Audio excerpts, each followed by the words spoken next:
Bapak, Ibu, saudara-saudari sekalian, apa kabar? Semoga sehat selalu ya. Setelah hampir 1 tahun pandemi ini, berbagai cara sudah ditempuh oleh pemerintah untuk mengatasi pandemi. Tentunya dengan dukungan Anda semua, masyarakat Indonesia.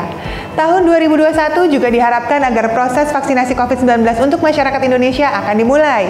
Teratasinya pandemi juga akan mempengaruhi berbagai sektor, termasuk ekonomi.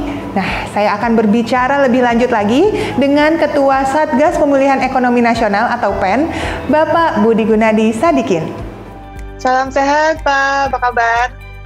Baik, salam sehat, Dok. Pak, bisa dijelaskan perkembangan terkini terkait rencana untuk pemberian vaksin? Yang akan ditentukan sasarannya adalah program vaksinasi pemerintah. Akan diutamakan tenaga medis, tenaga kesehatan, kemudian TNI Polri, dan orang-orang yang masuk kategori rentan serta memang perlu dibantu. Lalu Pak, kalau misalnya tentang vaksin sendiri, tentu nanti pemerintah sedang berupaya untuk menyediakan berbagai jenis vaksin atau produsen vaksin. Perkembangannya sampai saat ini seperti apa? Memang arahan dari pemerintah, BUMN diminta mencari vaksin yang sebaiknya sudah ada di list WHO. Dan waktu saat pertama kali kita melakukan itu di bulan Juni atau Juli, yang ada di list WHO itu sekitar 9 seingat saya. Dalam perkembangannya memang bertambah, tapi kita mendekati 9 ini. Yang multilateral ini dengan CEPI dan Gavi. Jadi nanti kalau mereka sudah tersedia dalam skemnya multilateral yang Gavi, kita bisa dapat 3% dari populasi penduduk dengan opsi naik sampai 20%. Banyak yang beranggapan datangnya vaksin akan segera memulihkan ekonomi. Bagaimana tanggapan Bapak tentang ini? Kenapa kesehatan bisa jadi global economic crisis? Karena ekonomi dunia dan Indonesia itu pilar utamanya adalah kontak fisik. Sebagus apapun kita melakukan e-commerce, belum bisa menggantikan physical commerce di pasar basah atau di mall. Ini kan masalahnya karena orang merasa takut, tidak memiliki rasa aman untuk keluar melakukan kontak fisik, akhirnya ekonomi jatuh. Jadi untuk memperbaikinya apa? Rasa takut ini mesti dihilangkan, diganti dengan rasa aman, sehingga orang bisa keluar. Kalau orang keluar, otomatis nggak usah diapa-apain, ekonomi bagus. Nah, menghilangkan rasa takut ini, 4 itu penting dok, nggak hanya vaksin sebenarnya. Vaksin penting, don't take me wrong, tapi yang tracking, tracing, isolation juga sama pentingnya. Yang namanya memperbaiki layanan rumah sakit sama pentingnya. Public healthcare systemnya kita juga mungkin harus kita tingkatkan dengan baik.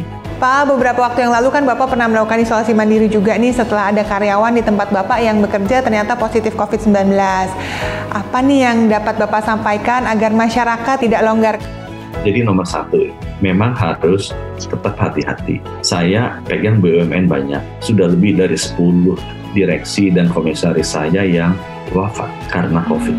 Dan usianya nggak semuanya tua, ada yang usianya lebih muda dari saya. Kalau kita sudah melihat orang-orang terdekat kita meninggal, sedih kan rasanya. Jadi masyarakat memang benar-benar harus berhati-hati. Yang nomor 2, vaksin adalah salah satu cara. Tapi banyak cara yang sebenarnya kita bisa lakukan asal disiplin. 3M, 3T itu harus dijalankan. Kan nggak susah cuci tangan, pakai masker, menjaga jarak. Itu kan sesuatu yang sebenarnya tidak susah lah. Nah, khusus buat tim-tim di kesehatan yang ada di tempatnya saya, dari sini garanti nggak ada SARS-CoV-3, SARS-CoV-4. Yang akan hadapi adalah anak saya dan cucu saya. I have to make sure bahwa pada saat SARS-CoV-3 yang mungkin lebih ganas dari ini hit the populations, kita udah jauh lebih siap. Jadi kewajibannya bukan hanya solve this current problem, tapi kita juga harus mempersiapkan generasi ke depan kita menghadapi ini dengan lebih baik. Kalau buat saya di BUMN, saya masih memastikan Bio Farma itu para epidemiolog, para bioteknologi PhD-nya mempersiapkan teknologi vaksin, kita harus bangun kompetensinya. Jadi yang saya mau sampaikan adalah persiapan-persiapan harus dibangun dari sekarang, bukan hanya melawan virus yang versi sekarang, tapi melawan virus SARS-CoV-3, SARS-CoV-4. Jadi hati-hati. Terima kasih banyak Pak, sehat selalu.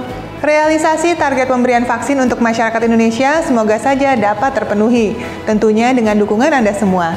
Tapi tidak lupa, selalu saya ingatkan bahwa sebelum bahkan setelah vaksinasi berjalan, membudayakan 3M sebagai bagian dari keseharian kita tidak boleh luput. Dengan vaksinasi ditambah tertib laksanakan 3M, bersama kita bisa atasi pandemi ini. Salam sehat dari saya.